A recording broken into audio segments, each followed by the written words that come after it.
Et ça, ce matin, on est dans Marc 4, puis on termine la première section, la première partie de cette série-là avec Marc 4, les versets 1 à 20. Donc, ouvrez votre Bible dans Marc, au chapitre 4, les versets 1 à 20. Puis alors qu'on prépare nos vacances et qu'on commence à regarder au fait de partir pendant plusieurs semaines de la maison, bien, on essaie de s'arranger pour que tout soit prêt pour partir en vacances chez nous. Puis quand je sors dehors, puis que je suis en congé des fois le dimanche après-midi ou quelque chose comme ça, puis que j'arrive chez nous, puis que je regarde sur mon terrain, je me dis « Ah, il me semble qu'il me reste encore pas mal de choses à préparer puis à faire. Hein? » Ceux qui ont des maisons avec des terrains, vous voyez tout ce qu'il y a à faire, les mauvaises herbes enlevées puis tout ça. Puis c'est une des choses que j'ai vues, on a commencé à se faire un petit coin pour faire un feu chez nous, où est-ce qu'on a enlevé la tourbe, puis on a mis de la roche, de la petite pierre, de la petite poussière de pierre qui est là. On a mis une toile géotextile, de la pierre par-dessus. Puis cette semaine, quand on sort pour aller voir notre petit coin, il y a déjà des mauvaises herbes qui ont réussi à percer tout ça, puis à sortir à côté de notre foyer. On se dit, mais c'est tellement fort, hein? C'est juste de l'herbe. Pourtant, quand on marche, même dans les rues, en venant ici, peut-être même que vous avez vu des trottoirs qui sont craqués avec des herbes qui ont pénétré à travers le ciment, puis qui sortent, puis qui jaillissent de nulle part. Des fleurs, des fois, sur le bord des rues, quand on se promène au milieu de la ville. Les plantes, puis la semence qui peut tomber dans un sol, que ce soit des mauvaises herbes ou des bonnes herbes, c'est tellement fort. Ça va toujours sortir, puis tu vas toujours finir par reconnaître quelle sorte de plante c'est en la regardant, puis en regardant son fruit. Ce matin, on est dans Marc 4, puis c'est l'illustration que Jésus vient nous donner. Il a passé plusieurs chapitres à prêcher la parole de Dieu. Il a passé plusieurs chapitres à commencer à annoncer l'évangile du royaume de Dieu, à prêcher la bonne nouvelle. Puis, depuis qu'il a commencé à prêcher, il y a eu plusieurs réponses différentes à son message. Il y a eu plusieurs personnes qui ont entendu la parole, puis finalement qui ont commencé à faire des plans pour tuer Jésus, qui ont carrément rejeté la parole de Dieu, qui n'ont rien voulu savoir, puis qui ont fait des plans pour tuer Jésus. Il y en a d'autres qui reçoivent la parole, puis qui entendent Jésus prêcher, puis qui disent « On va continuer d'aller l'entendre prêcher », parce que quand on va voir Jésus prêcher, ça arrive souvent que Jésus fait des miracles. Jésus va multiplier des pains, Jésus va nourrir des foules, Jésus va guérir des malades, Jésus va chasser des démons. Puis plusieurs viennent entendre prêcher Jésus, pas nécessairement à cause de la nourriture et de la parole qu'ils reçoivent, mais à cause des miracles qui sont là à côté et qui les divertissent tellement. Il y en a d'autres, c'est juste ça, un divertissement. Ils viennent vers Jésus depuis le début, puis pas grand-chose à faire en Galilée à cette époque-là ou à Jérusalem, puis on va écouter des gars qui prêchent ou qui enseignent des choses, puis il se passe tout le temps des choses. Il y a tout le temps, tu as comme un petit spectacle, tu as les pharisiens qui essaient de l'attaquer, lui qui répond, puis si tu veux un bon show dans ce temps-là, tu n'as pas de cinéma, tu peux aller voir Jésus discuter avec les pharisiens, puis il y en a qui viennent voir Jésus juste pour un divertissement. Et Jésus va enseigner ici, exactement, et je crois que Marc, quand il est arrivé à cet endroit-là dans son évangile, a voulu nous faire comprendre que depuis le début, oui, la parole, on y répond de différentes manières. Mais pourquoi? Pourquoi est-ce que la parole de Dieu n'a pas le même effet et le même impact dans la vie de chaque personne qui l'entend? Est-ce que Dieu n'est pas puissant? Est-ce que sa parole n'est pas puissante, glorieuse, transformatrice? Et pourtant, la parole n'a pas le même impact sur la vie de tout le monde. Puis on va voir ici, dans les versets 1 à 20, à travers la parabole des semences, ou plutôt la parabole des sols, pourquoi est-ce que la parole n'a pas le même effet? Et je vous invite à prier et à demander à Dieu, le Saint-Esprit, peut-être de parler dans vos cœurs pendant qu'on est en train de lire ce texte-là, pendant qu'on est en train d'entendre l'enseignement de la parole. Demandez à Dieu peut-être, Seigneur, montre-moi quelle sorte de sol je suis en ce moment. Montre-moi pourquoi est-ce que ta parole fait tel et tel effet dans ma vie et pas tel autre. Le titre est vraiment simple aujourd'hui. Vous avez été appelés à une vie fructueuse. Vous avez été appelés à porter du fruit dans votre vie. Et là, attention, OK, parce que ça sonne très, très, très prosperity gospel, ce que je suis en train de dire. Vous avez été appelés à porter du fruit. Vous avez été appelés à une vie qui se multiplie et qui est glorieuse et qu'il y a une vie qui est supposée jaillir de vous autres. Plein de fois, on va se dire, ben Eric, c'est des belles promesses, mais est-ce que c'est biblique? Mais je veux vous montrer à travers le texte que c'est très, très biblique. On n'a pas été appelés à être des gens qui fréquentent une église, qui entendent des choses, qui remplissent leurs pensées, puis que finalement, ça fait juste remplir notre connaissance, on repart chez nous, puis il n'y a rien qui change. On est appelés à porter du fruit dans notre vie. Est-ce qu'il y a un fruit, une conséquence? Est-ce qu'il y a un effet clair de ce que la parole de Dieu fait à l'intérieur de nous, dans chacune de nos vies? Et c'est l'idée principale. Si vous avez une chose à écrire, si vous êtes des preneurs de notes, ma femme n'est pas là ce matin, mais j'aime ça parce qu'elle prend tellement de notes que quand j'oublie ce que j'ai dit dans un message, je peux aller prendre son cahier puis regarder à ce que j'ai dit ce matin-là. Si vous voulez écrire une seule chose, vous vous rappelez d'une seule chose dans le texte de Marc 4, les versets 1 à 20, c'est ceci. La parole de Dieu produit toujours du fruit dans la vie de celui qui la reçoit. C'est une phrase qui est réfléchie. Chaque mot est important ici. La parole de Dieu produit toujours du fruit dans la vie de celui qui la reçoit. On faisait ensemble la lecture de Marc 4, les versets 1 à 20. Ensuite, je vais prier. Marc 4. Prenez vos Bibles parce que je n'ai pas mis le texte sur l'écran, OK? Jésus se mit de nouveau à enseigner au bord de la mer. Une grande foule s'était assemblée auprès de lui. Il monta et s'assit dans une barque sur la mer. Toute la foule était à terre sur le rivage. Il leur enseigna beaucoup de choses en paraboles et il leur dit dans son enseignement, « Écoutez, un semeur sortit pour semer. Comme il semait, une partie de la semence tomba le long du chemin. Les oiseaux vinrent et la mangèrent. Une autre partie tomba dans un endroit pierreux où elle n'avait pas beaucoup de terre. Elle leva aussitôt parce qu'elle ne trouvait pas un sol profond. Mais quand le soleil parut, elle fut brûlée et sécha faute de racines. Une autre partie tomba parmi les épines montèrent et l'étouffèrent, et elle ne donna pas de fruit. Une autre partie tomba dans la bonne terre, elle donna du fruit qui montait et croissait, et elle rapporta un 30, 60 et 100 pour un. » Verset 9. Puis il dit, c'est Jésus qui parle, que celui qui a des oreilles pour entendre, entende. Lorsqu'il fut en particulier, ceux qui l'entouraient avec les 12 l'interrogèrent sur les paraboles. Il leur dit, c'est à vous qu'a été donné le mystère du royaume de Dieu. Mais pour ceux qui sont dehors, tout se passe en parabole. Afin qu'en voyant, ils voient et n'aperçoivent pas, et qu'en entendant, ils entendent et ne comprennent pas, de peur qu'ils ne se convertissent et que les péchés ne leur soient pardonnés. Verset 13, il leur dit encore, vous ne comprenez pas cette parabole? Comment donc comprendrez-vous toutes les paraboles? Le semeur sème la parole. Les uns sont le long du chemin où la parole est semée. Quand ils l'ont entendu, aussitôt Satan vient et enlève la parole qui a été semée en eux.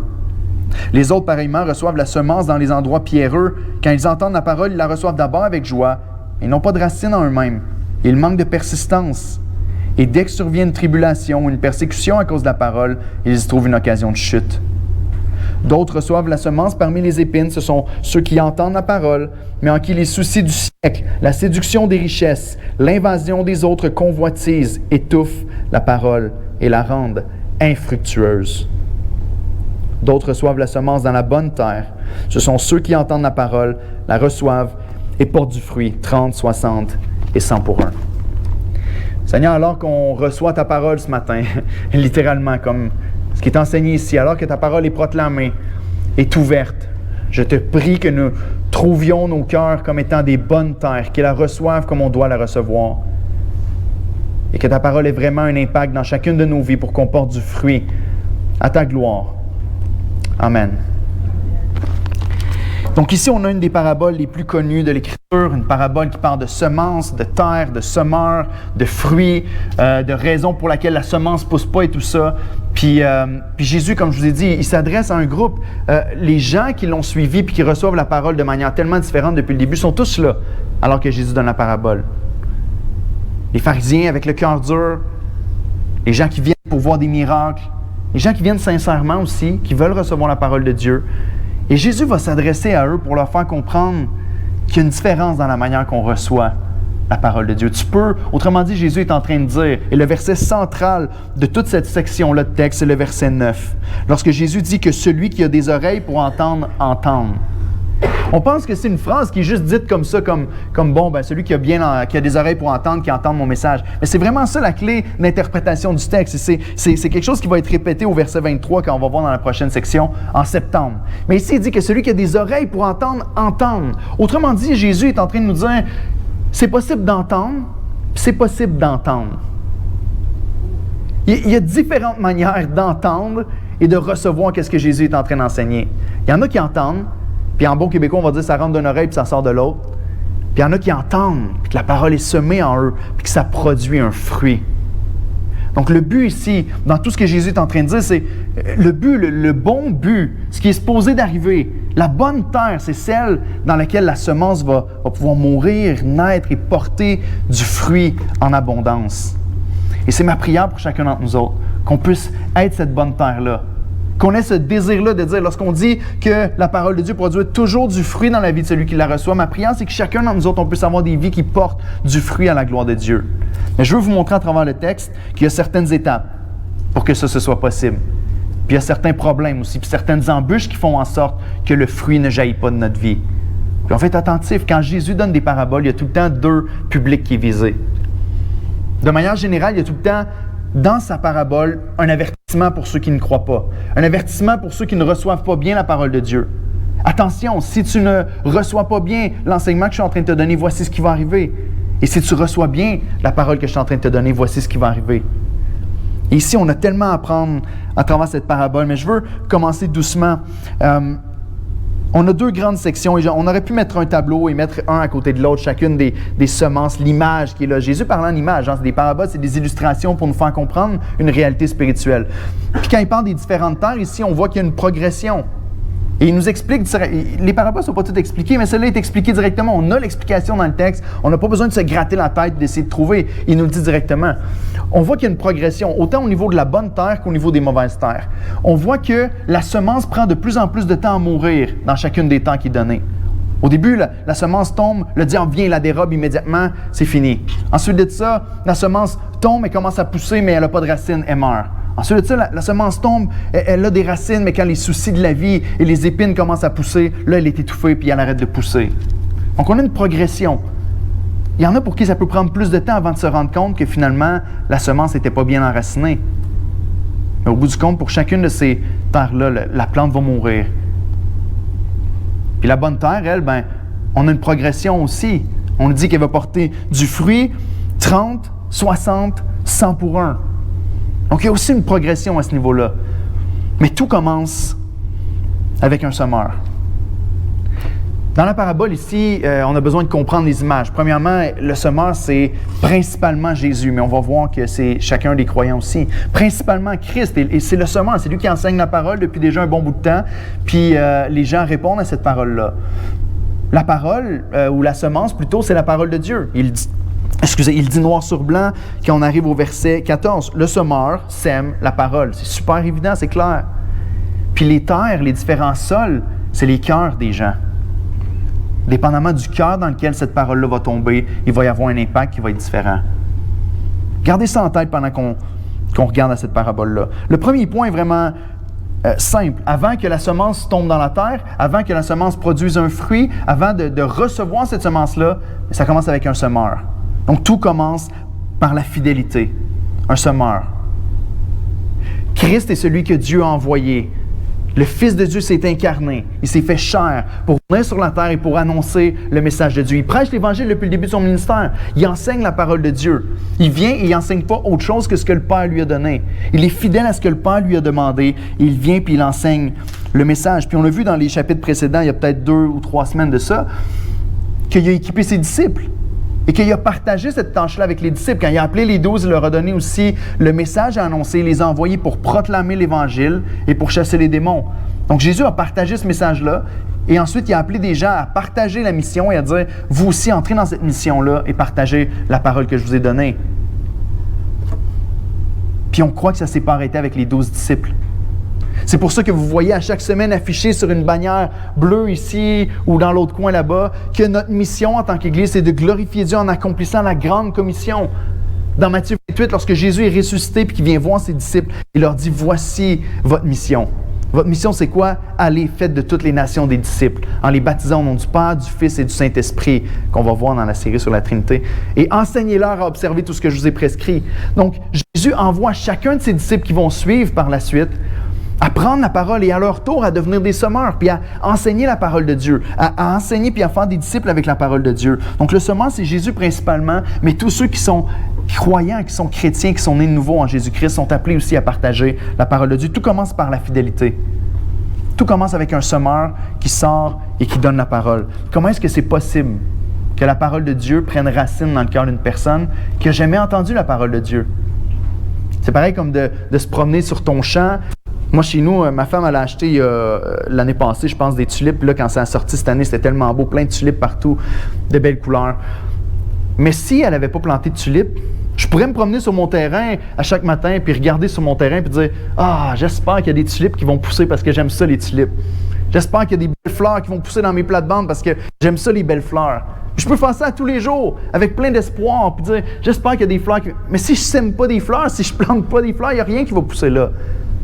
Tout le monde en Chaland va dire Éric, c'est logique ce que tu dis. Oui, mais est-ce qu'on le comprend vraiment au niveau spirituel? C'est très logique au niveau naturel, on le comprend.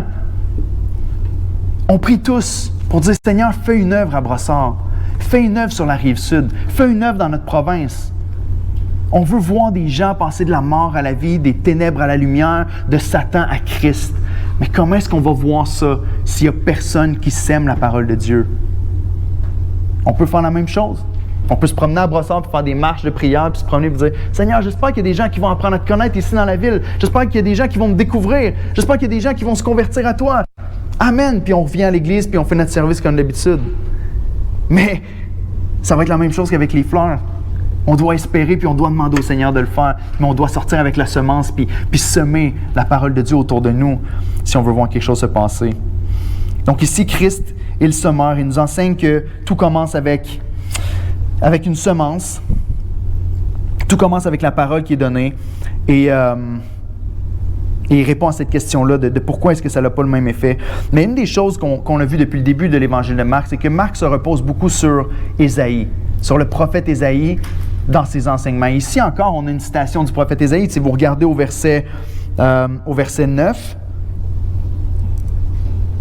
ou plutôt au verset 12, excusez. Versets 11 et 12, il dit « Ce mystère-là vous a été donné, le mystère du royaume. » Donc, il leur dit en privé, vous êtes supposés comprendre les paraboles. Je vous l'enseigne et je vous le donne. Parce que vous, regardez ce qui est écrit ici, c'est à vous qu'a été quoi? Donné. C'est pas... Écoutez, c'est... Encore une fois, vous allez dire, Éric, il n'est pas gentil. Il nous dit toujours qu'on n'est pas assez intelligent, mais c'est vrai, puis je m'inclus là-dedans. C'est pas parce qu'on est meilleur que les autres que nous, la semence a pris place dans notre cœur puis qu'on comprend les choses de Dieu. Il nous dit ici, c'est à vous qu'a été donné les mystères du royaume de Dieu. Dieu le révèle à qui il veut.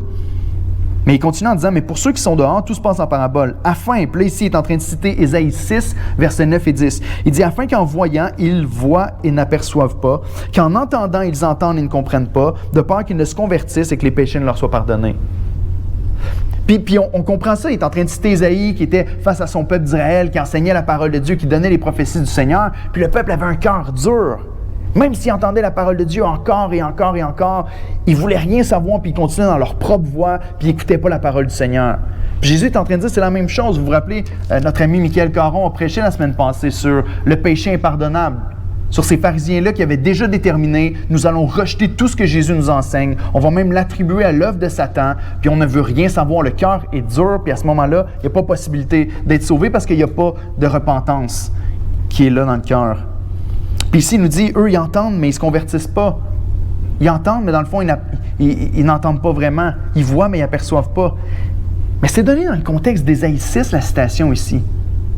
Ésaïe 6, c'est le moment où le Dieu trinitaire, Père, Fils, Saint-Esprit, se révèle à Ésaïe sur son trône, dans une vision extraordinaire, une des plus magnifiques visions qu'on voit dans l'Ancien Testament, où est-ce que les séraphins sont autour du trône, puis ils chantent « Saint, Saint, Saint est le Seigneur, l'Éternel des armées, la terre est remplie de sa gloire. » Et qu'est-ce qui se passe?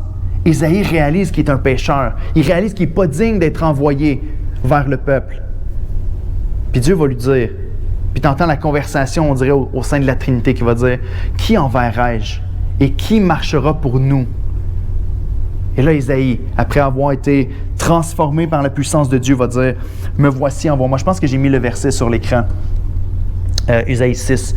Il va dire « Qui enverrai-je et qui marchera pour nous? » Et Ésaïe va répondre « Me voici, envoie-moi. » Et qu'est-ce que Dieu l'envoie faire?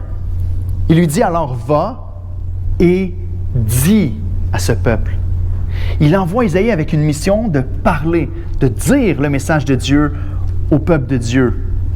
Et c'est dans ce contexte-là, qu'on a la suite du passage juste après. Les versets 9 et 10 que Jésus cite ici dans Marc 4.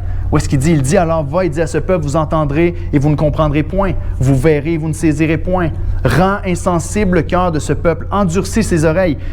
C'est spécial, hein, parce que Dieu dit à Ésaïe, prêche-leur la parole, puis en prêchant la parole, leur cœur va être endurci. Un peu comme quelqu'un va dire, le soleil est le même soleil, puis il ne change pas. Mais dépendamment de ce qui se tient devant le soleil, l'effet est différent. Le soleil peut faire durcir la glaise ou il peut faire fondre une chandelle. Et ici, c'est un peu la même chose. À travers sa prédication, rend insensible le cœur de ce peuple, endurcit ses oreilles et bouche-lui les yeux pour qu'il ne voie pas de ses yeux, n'entende point de ses oreilles, ne comprenne point de son cœur, ne se convertisse pas et ne soit pas guéri. Autrement dit, ces gens-là qui s'endurcissent le cœur et qui refusent de comprendre et d'accepter la parole de Dieu finissent avec un cœur de plus en plus dur comme le Pharaon, au lieu d'un cœur de plus en plus tendre pour recevoir la parole. Et c'est dans ce contexte-là, dans le contexte d'Ésaïe 6, où Dieu a appelé son prophète à dire « Va et dis, va et parle à mon peuple ». Puis là, il nous parle de la semence puis du semeur. Puis mon invitation, c'est de dire « Frères et sœurs, on ne verra pas des gens venir à Christ, on ne verra pas des conversions, on ne verra pas du fruit dans la vie des autres si nous, on n'a pas le même cœur qu'Ésaïe. Il va falloir qu'il y ait des gens qui se lèvent et qui disent « Seigneur, me voici, envoie-moi. Je veux entrer dans l'œuvre que tu m'as appelé à accomplir. » Je veux répondre à cet appel-là de Matthieu 28, qui est une répétition un peu de la même chose, de dire « Allez, allez et proclamez mon message à toutes les nations pour en faire des disciples. » Tout commence, avant même que la semence prenne place dans le cœur des gens, ça commence avec quelqu'un qui parle. Et Jésus dit au verset 9, très clairement, que celui qui a des oreilles pour entendre, entende. Et on doit réaliser qu'on est bien faible et impuissant. De la même manière qu'Ésaïe était impuissant pour changer le cœur des gens.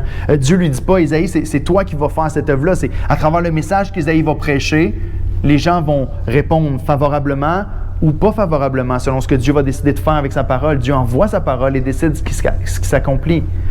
Puis si vous lisez l'histoire d'Ésaïe, Ésaïe, à travers tout son ministère, les gens ont refusé son message toute sa vie. Il a été fidèle à Dieu, mais les gens l'ont rejeté. Ils ont fini par le mettre dans un tronc d'arbre traditionnellement et de le couper en deux. Mais Ésaïe était fidèle, il a proclamé le message, mais ça ne dépendait pas de lui. Et s'il s'appuyait sur sa propre force, il aurait pu être tellement découragé. Et des fois, on est comme ça aussi. Quand on pense à la parabole du semeur, je veux dire, moi, la première lecture que j'ai faite, j'ai vu le semeur part pour semer, puis il y a de la semence qui tombe sur la terre pierreuse, il y en a d'autres qui tombent sur la roche, il y en a d'autres qui tombent dans les épines et tout ça. Puis je me suis dit, il n'est pas super wise, ce semeur-là. Il semble sème dans la bonne terre direct, mon gars, puis ça va pousser. Mais il part, puis il lance de la semence. Mais à l'époque, les champs n'étaient pas nécessairement tous labourés comme nous, on a aujourd'hui. Puis quand il sortait pour semer, il sortait avec sa poche de semences, puis il en lançait un peu, puis le vent pouvait transporter. Il y avait souvent des chemins, un petit peu de pierre qui passaient au milieu des champs et tout ça. Donc, c'est pas qu'il n'est pas brillant. Il sème, puis le résultat reste entre les mains de Dieu. Puis c'est notre deuxième section ici. Tout dépend de la puissance, une semence. C'est très évident que la puissance n'est pas dans le semeur, mais qu'elle est dans la semence. Très évident. C'est réellement la semence qui fait toute la différence. Jésus nous le dit au verset 14 plutôt, pas en Jean, au verset 14 que la semence, c'est la parole de Dieu. C'est l'enseignement de toute l'Écriture. C'est l'enseignement de toute l'Écriture, de l'Ancien Testament jusqu'au Nouveau Testament, jusqu'à Christ, que la puissance se trouve dans la parole. Et là, j'ai fait attention, OK, parce que quand j'écrivais mon message puis que je suis tombé sur le sujet de la puissance de la parole, du début à la fin de l'Écriture, je suis tombé pas mal excité parce que c'est un sujet que j'aime énormément. C'est la seule raison pour laquelle je fais le ministère, c'est parce que je crois que cette parole-là est puissante, est vivante, est agissante. Si ça reposait sur moi, frères et sœurs, je vous garantis que j'aurais abandonné, ça fait longtemps. Mais j'ai confiance en la parole de Dieu. Et voici pourquoi. Je vais vous donner quelques passages de l'Écriture, OK, dans l'Ancien Testament et dans le Nouveau, pour nous démontrer que la puissance, frères et sœurs, ne repose pas en nous. Puis dans le texte, la puissance ne repose pas sur le semeur, mais elle repose sur la semence. Et encore une fois, si on prend un autre passage qui est cité souvent, mais qu'on oublie le contexte agriculturel dans le passage, on ne peut pas faire le lien avec le texte d'aujourd'hui, mais comme Marc s'appuie beaucoup sur Ésaïe, regardez à Ésaïe 55, les versets 10 et 11. Excusez, je vous ai mis ces versets-là sur l'écran ce matin, tous les passages que je vais vous donner dans cette section-là. Ésaïe 55, les versets 10 et 11, nous dit ceci: comme la pluie et la neige descendent des cieux, il n'y retourne pas sans avoir arrosé, fécondé la terre et fait germer les plantes, sans avoir donné de la semence au semeur et du pain à celui qui mange. Ainsi en est-il de ma parole qui sort de ma bouche. Elle ne retourne pas à moi sans effet, sans avoir exécuté quoi? La volonté à Éric? Non. La volonté à chacun d'entre nous autres? Non. Sans avoir exécuté ma volonté et accompli mes desseins. Dieu dit, j'envoie ma parole. J'envoie ma parole à travers mes serviteurs. J'envoie ma parole qui qui va avoir l'effet un peu comme une semence. J'envoie ma parole et ma parole va avoir l'effet que j'ai désiré pour elle. Ma parole va accomplir le but pour lequel je l'ai envoyée. La parole de Dieu est agissante et certainement elle va accomplir la volonté de celui qui l'a donnée. Pas la mienne, mais la sienne. Un des passages que j'aime le plus dans l'Ancien Testament, c'est le prophète Jérémie. Lorsqu'on parle des piliers de l'Église d'Oxa qui sont sur l'autre bannière là-bas, de la parole de Dieu, de l'adoration, de la prière, de l'évangélisation, tu le vois dans Jérémie du début à la fin. Et ici, en ce qui concerne la parole, Jérémie 23, les versets 28 et 29. Écoutez ceci. C'est une mise en garde pour peut-être plusieurs églises, autant en Amérique, au Québec, certainement, et je nomme personne, et je prie que ça ne devienne jamais notre cas ici à l'Église d'Oxa. Mais il y a un avertissement qui est fort pour ceux qui racontent ce qu'eux désirent raconter. Il dit que le prophète qui a eu un songe raconte ce songe-là. Autrement dit, il est en train de dire ceux qui racontent des songes, des rêves, des histoires inventées, laisse-les raconter ces histoires-là. Et que celui qui a entendu ma parole rapporte fidèlement ma parole. Encore une fois, pourquoi mêler la paille et le froment? Pourquoi mêler ces deux semences-là, dit l'Éternel? Ma parole n'est-elle pas comme un feu, dit l'Éternel, et comme un marteau qui brise le roc? Tu lis un passage comme ça, est-ce que tu vois la puissance de la parole de Dieu ici? On parle d'une petite semence qui peut briser l'asphalte. Dieu dit, ma parole est comme un roc et comme un marteau qui peut briser le roc plutôt. Peut-être que quand on va parler des différentes terres, tantôt tu vas te dire, mais mon cœur semble plus comme étant un terrain rocheux, rocailleux. J'ai l'impression que c'est difficile pour la semence de percer et de porter du fruit. T'encourager à ne pas te décourager, puis à ne pas déprimer, puis à ne pas penser que ton cœur est trop dur. La parole de Dieu peut briser le roc, puis faire pousser sa semence. Sa parole est forte et puissante. Et comme on n'accorde pas assez de foi à la parole de Dieu, comme on ne comprend pas assez la puissance de la parole de Dieu, on a tellement peur de parler de Dieu aux autres, parce qu'on a tellement peur de leur réaction face à nous. Parce qu'on a tellement peur des fois de ne pas être compétent, de ne pas être assez sage, de ne pas être capable d'apporter une parole qui va transformer leur vie. Ça n'a jamais dépendu de moi ou de toi. Ce n'est pas à propos de ma capacité à le faire. Ce n'est pas à propos de mon talent oratoire. C'est à propos du message que Dieu m'a donné. C'est à propos de la parole de Dieu qui est puissante pour transformer des vies. Peu importe si tu bégayes, si tu bafoues, si tu te trompes, si tu es gêné, si tu pleures, si tu trembles, la parole de Dieu est puissante pour transformer des vies. Et c'est en elle qu'on met notre confiance. Les auteurs du Nouveau Testament vont le confirmer aussi. Je vous donne quelques derniers passages avant de passer au dernier point. Et dans le Nouveau Testament, vous connaissez certainement Romains 1,16, qui nous dit que l'Évangile est une puissance de Dieu pour le salut de quiconque croit. Notez bien ici que Paul ne se trompe pas. Paul n'a pas fait une faute d'orthographe. Il n'a pas voulu écrire « l'évangéliste est une puissance de Dieu pour le salut de quiconque croit ». Il a dit « l'Évangile est une puissance de Dieu ». Pas la personne, le message. Hébreux 4,12, que je répète tellement souvent, car la parole de Dieu est vivante. Et laissez-moi vous dire que c'est pas un message qui était juste pour les Hébreux. C'est pas comme, pas Paul, mais l'auteur de l'Épître aux Hébreux a donné cette parole-là, puis leur a dit, la parole de Dieu est vivante et efficace. Puis après que le Nouveau Testament a été terminé, la parole de Dieu a arrêté d'être vivante et efficace. La parole de Dieu est encore aujourd'hui vivante et efficace pour transformer des vies, pour changer des cœurs. Il nous dit qu'elle est plus tranchante qu'une épée quelconque à deux tranchants, pénétrante. C'est ma prière chaque fois qu'on se réunit, que la parole pénètre nos cœurs, qu'elle juge les pensées et les sentiments du cœur pour nous montrer si on est sur la voie du Seigneur ou si on doit quitter certaines voies dans lesquelles on marche. La parole de Dieu est puissante. Je vous donne un autre passage, un dernier passage dans cette section-là. 2 Corinthiens 4, les versets 5 à 7. Un passage un petit peu plus long, mais qui vaut la peine d'être lu au complet. Paul va enseigner, encore une fois, qu'est-ce qu'il a fait lui-même à travers son ministère. Ou est-ce que Paul va dire, je ne suis pas venu avec mon propre message puis ma propre sagesse. Il va dire, nous ne nous prêchons pas nous-mêmes. C'est Jésus-Christ le Seigneur que nous prêchons, l'Évangile de Christ. Et nous nous disons vos serviteurs à cause de Jésus. Car Dieu qui a dit, la lumière brillera au sein des ténèbres, a fait briller la lumière dans nos cœurs, la terre, pour faire resplendir la connaissance de la gloire de Dieu sur la face de Christ. La première chose ici, c'est qu'il dit, non, on n'a pas prêché notre message, on a donné le message qui nous a été confié, puis on vous le redonne. On est juste des gens qui transfèrent le message et qui vous le redonnent. Mais la deuxième chose qu'il dit, c'est que la parole de Dieu, lorsque la parole est prêchée, Dieu, comme à la création du monde, lorsqu'il dit que la lumière soit, est capable de dire que la lumière soit dans nos cœurs pour faire resplendir la connaissance de Dieu en nous. C'est une œuvre surnaturelle. Lorsqu'on prêche la parole, est-ce qu'on croit ça? Lorsque vous partagez avec vos voisins, avec vos amis, avec les membres de vos familles qui ne sont peut-être pas croyants, est-ce que vous croyez que le message que vous donnez possède une puissance suffisante pour transformer des cœurs et changer des vies. Est-ce que vous croyez que ce n'est pas grave si vous vous trompez, si vous faites des gaffes, mais que la parole de Dieu peut réellement avoir un impact puissant? Et il termine avec un des passages qui est tellement bon de se rappeler souvent pour nous. Nous portons ce trésor. L'Évangile est un trésor. Regardez la comparaison. Je l'ai mis en gras pour qu'on puisse le voir clairement. Regardez la différence entre l'Évangile et l'évangéliste. Voyez-vous la différence? Un trésor dans des vases de terre. Un trésor dans des vases de terre. Je ne suis pas un trésor qui porte un message de terre. Je suis un vase de terre.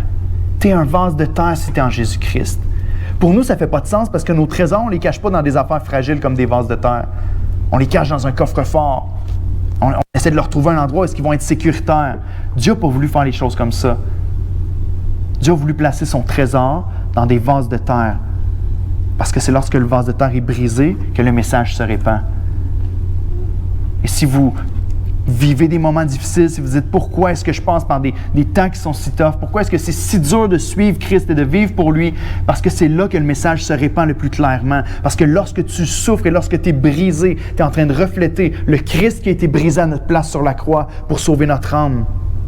Lorsque les gens te voient souffrir pour la gloire de Dieu, le message est répandu, l'Évangile est manifesté par ta vie. L'Évangile est manifesté alors que tu souffres et que tu continues de montrer que Christ est un trésor plus grand que tout ce que le monde peut t'offrir ou tout ce que la mort peut te prendre. Son trésor est placé dans des vases de terre. Donc, frères et sœurs, la puissance n'est pas en nous. On est des faibles semeurs, mais la puissance est dans la parole et la parole est puissante. Tellement, tellement puissante. On ne devrait donc jamais être découragé de l'œuvre que Dieu nous appelle à accomplir et de notre faiblesse. Au contraire, on devrait se réjouir. Dire merci Seigneur. Merci de prendre une patente comme moi pour honorer ton nom et manifester ta gloire. Donc on doit simplement s'efforcer d'être fidèle au message. Et un que je ne vous ai pas mis à l'écran, mais dans 1 Corinthiens 3,6, Paul va donner cet exemple-là en ce qui concerne la parole comme une semence et l'impact sur la vie des gens. Lorsqu'il va dire que moi j'ai semé, Apollo a arrosé, mais dans toutes ces choses, c'est Dieu qui fait croître. C'est Dieu qui fait croître. C'est Dieu qui décide comment est-ce que la semence va porter du fruit ou pas. Alors, on peut se demander en regardant un texte comme celui-là, les semences qui sont semées, la réponse des terres, et on se dit, mais c'est quoi ma responsabilité? Parce que c'est le point que Jésus va enseigner ici. Il va dire, le problème, c'est pas avec la parole, c'est pas avec le semeur. Le problème, c'est avec la terre. Le problème, c'est la réception de la parole dans la vie des gens. Et Jésus vient responsabiliser les gens qui l'écoutent en disant, si la parole ne porte pas de fruit dans ta vie, c'est à cause de la mauvaise terre de ton cœur. Et ça, il y a juste nous qui sommes responsables de comment on écoute. C'est pour ça qu'il va dire que celui qui a des oreilles pour entendre, entende. Dans les autres évangiles synoptiques qui parlent du même passage, il va dire, prenez garde à la manière dont vous écoutez. Warren Wiersbe, qui est un commentateur biblique, que je détruis son nom chaque fois que j'essaie de le prononcer, a dit ceci.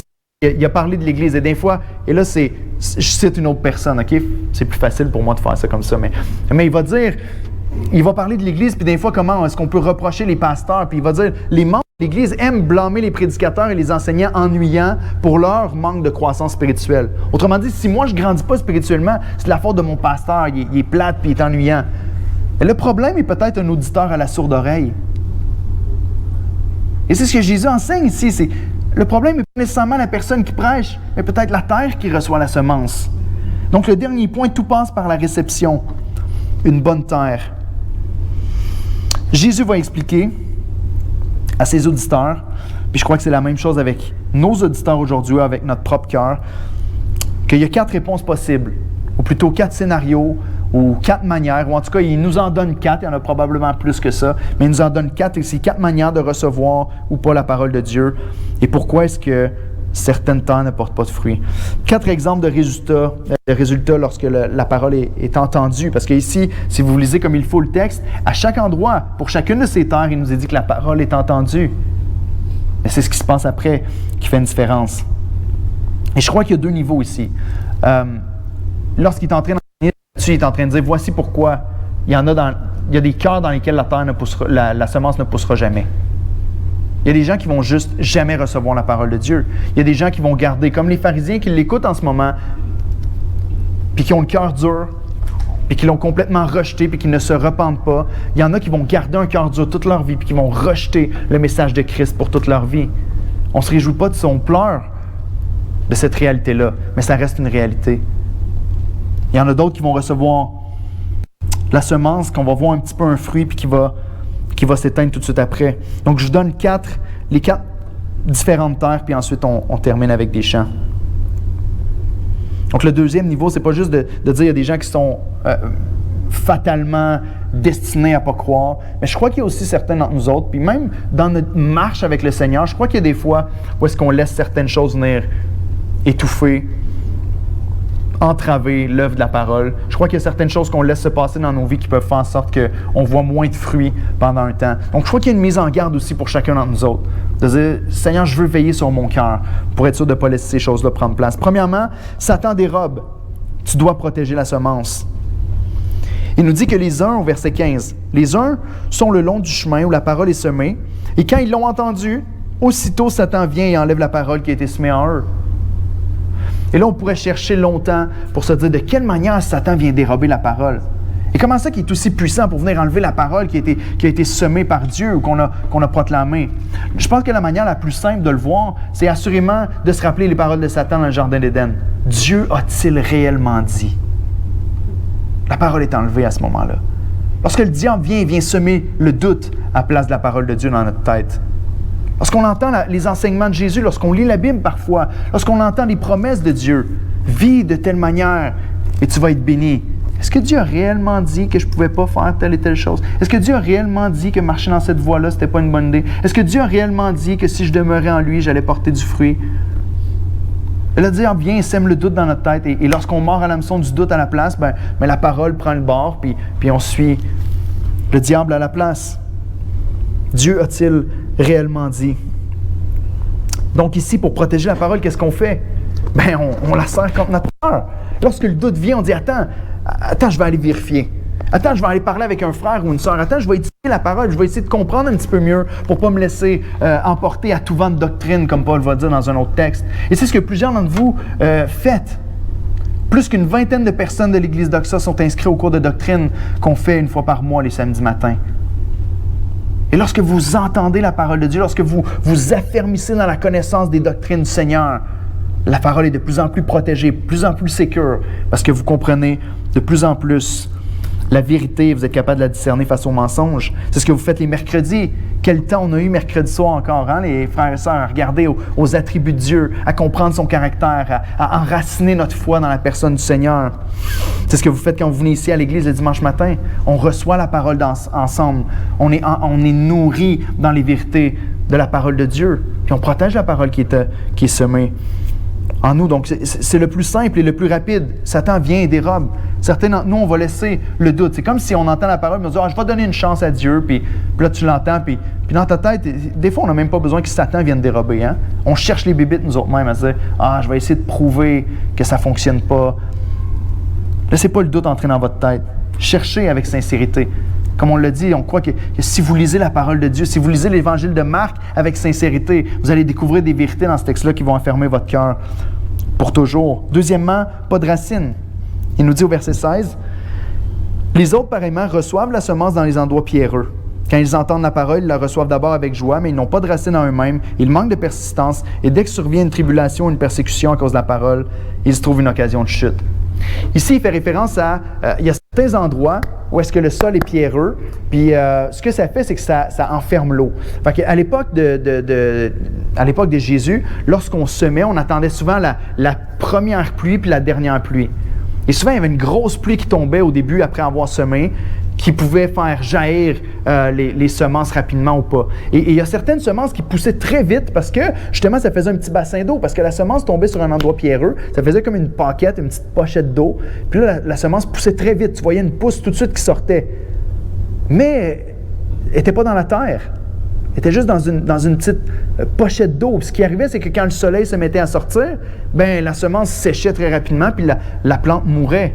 Et c'est à ça qu'il fait référence. Il dit, il y en a qui reçoivent la parole, qui la reçoivent avec joie, mais ils manquent de racines en eux-mêmes. Ils n'ont pas de persistance. Ils n'ont rien pour pouvoir persévérer. Et dès qu'il y a des problèmes et des persécutions, à cause de la parole, ils trouvent une occasion de chute. Autrement dit, Jésus est en train d'enseigner que l'authenticité de ta foi, la véracité de ta foi, si tu as une foi authentique, ça peut être prouvé par les racines. Ça peut être prouvé par, c'est quoi ta réponse face à l'affliction puis aux problèmes de la vie? Lorsque tout va mal, tout récemment, j'étais avec une personne et on parlait de Dieu ensemble. Cette personne-là se rendait compte que finalement, il n'aimait peut-être pas le Seigneur tant que ça. Et avec beaucoup de tristesse, il était capable de dire, mais écoute, j'aime Dieu, puis je crois que Dieu prend soin de moi, puis je crois qu'il est plus important que tout ce que je peux avoir dans la vie. Sauf que là, il est venu toucher à ça. Là, il m'a enlevé cette chose-là que j'aime tellement. Puis là, il y a une colère qui est montée dans le cœur. Une colère qui est venue dans le cœur en disant, Seigneur, oui, je veux te servir, mais si c'est pour aller mal comme ça, laisse faire. Je vais retourner à mes propres ressources. Est-ce qu'il y a une situation comme celle-là peut-être dans nos cœurs? En tant que chrétien, on doit se protéger de ne pas tomber dans ce mode-là. Tu sais, on blâme ceux qui disent « Seigneur, je t'aime, mais il faut que tu me donnes une Rolls-Royce, il faut que tu me donnes de l'argent, il faut que tu me donnes un paquet de bénédictions. » Mais on le voit dans le sens opposé aussi, quand la malédiction arrive, quand le malheur arrive, quand l'oppression arrive, quand les tribulations arrivent. Est-ce que ta semence va rester ferme et dire « Seigneur, tu vaux la peine que je continue de te faire confiance même dans les moments les plus difficiles. T'en es digne, Seigneur, parce que je sais que la vérité est en toi. À quel autre irions-nous, Seigneur? C'est toi qui as les paroles de la vie éternelle. » Il n'y a pas de racine. Donc, c'est tellement important de persister. De dire, Seigneur, je ne veux pas juste entendre ta parole et la voir comme ça dans ma tête, mais je veux la comprendre, je veux la croire, je veux te prier, je veux courir à toi quand les tribulations arrivent, quand les moments d'épreuve arrivent, parce que l'authenticité de ta foi est prouvée par là. Jésus n'est pas en train de dire qu'il a perdu la foi. Il est en train de dire, au fond, la plante, elle n'a jamais eu de racines. Elle n'a jamais été enracinée dans la bonne terre. Elle n'a jamais fait l'œuvre qu'elle était supposée de faire. Puis c'est prouvé par sa chute à cause des moments difficiles. Le troisième point, c'est que la semence est étouffée. Versets 18 et 19. D'autres reçoivent la semence parmi les épines. Ce sont ceux qui entendent la parole, mais en qui les soucis du siècle, la séduction des richesses, l'invasion d'autres convoitises. C'est comme s'il disait, peut-être qu'il y a des gens qui vont dire, non, mais moi, j'ai pas de problème avec les richesses, pas de problème avec les soucis du siècle. Jésus dit, toutes les autres convoitises, ils les mettent toutes dans le même panier. Ils viennent étouffer la parole puis la rendre infructueuse. Ici, j'ai écrit, tu dois prioriser.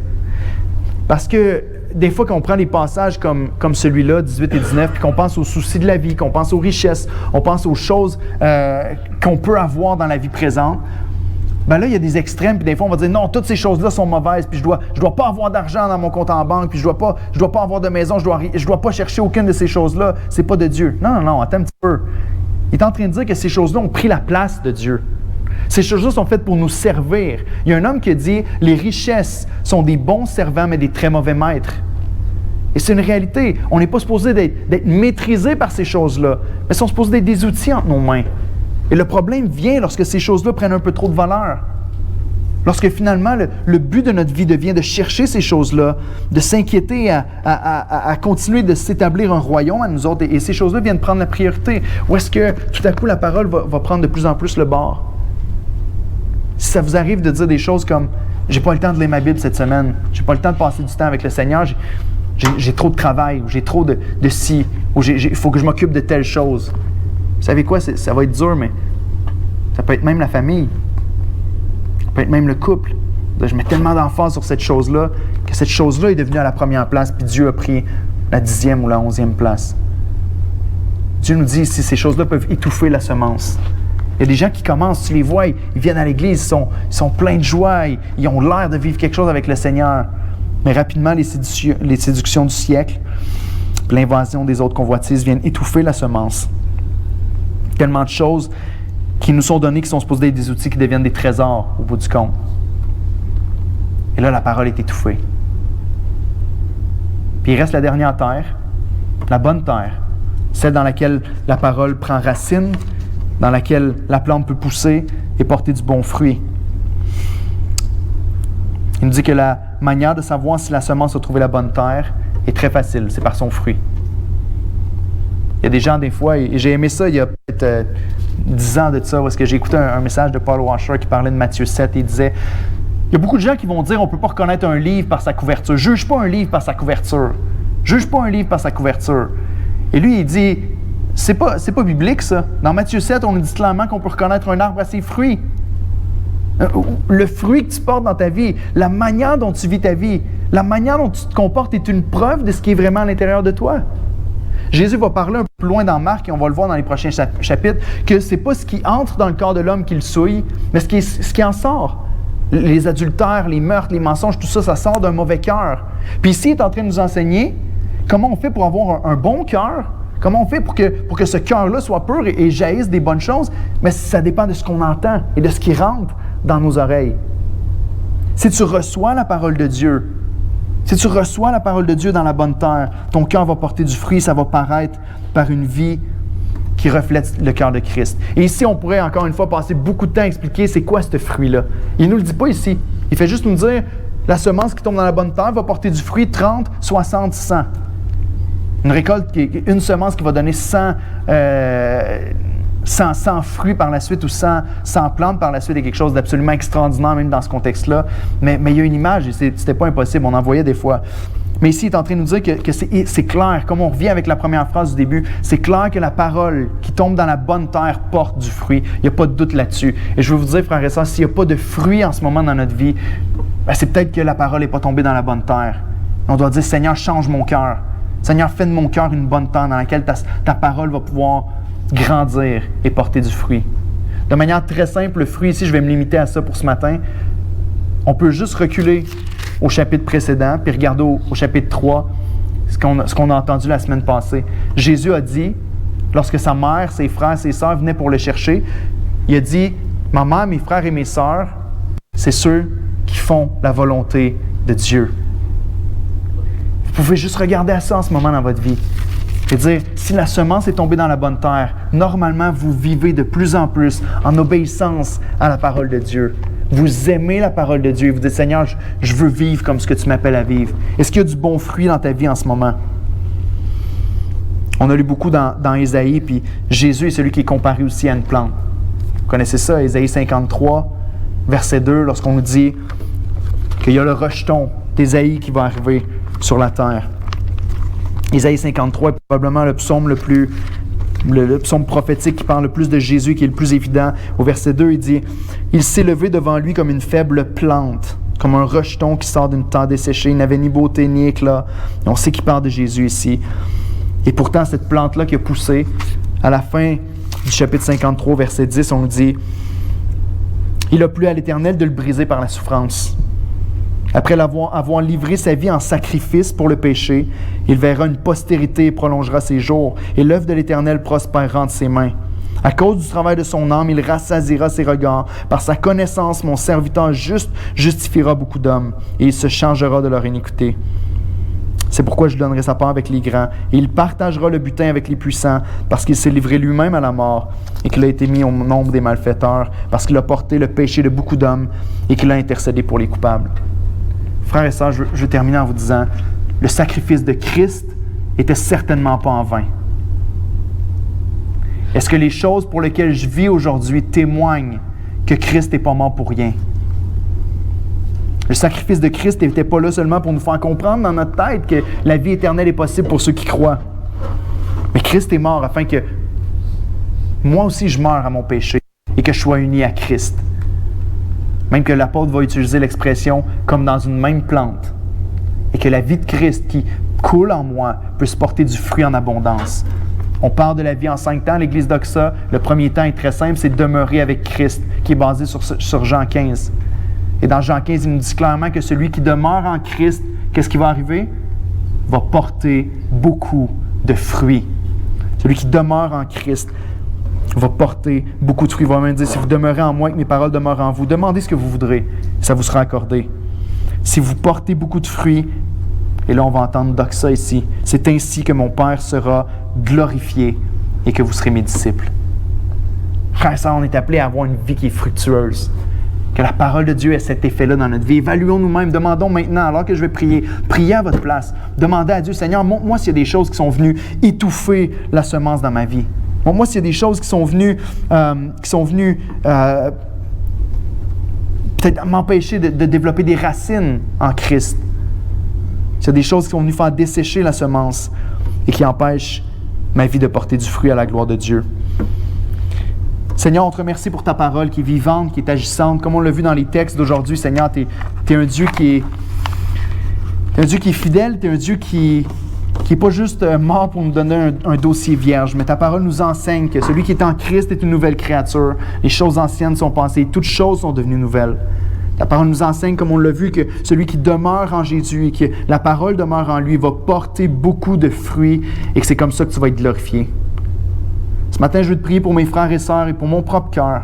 Montre-nous, Seigneur, fais-nous réaliser les choses qui peut-être dans les dernières semaines, on a laissé croître, grandir, les épines qu'on a laissé peut-être venir étouffer ta parole et l'empêcher de porter le fruit qu'elle est supposée de porter. Aide-nous à émonder, à couper des branches, Seigneur. Aide-nous à faire le ménage. Aide-nous à prendre soin du jardin de notre cœur pour voir ta parole grandir en nous, prendre racine, porter du fruit à ta gloire.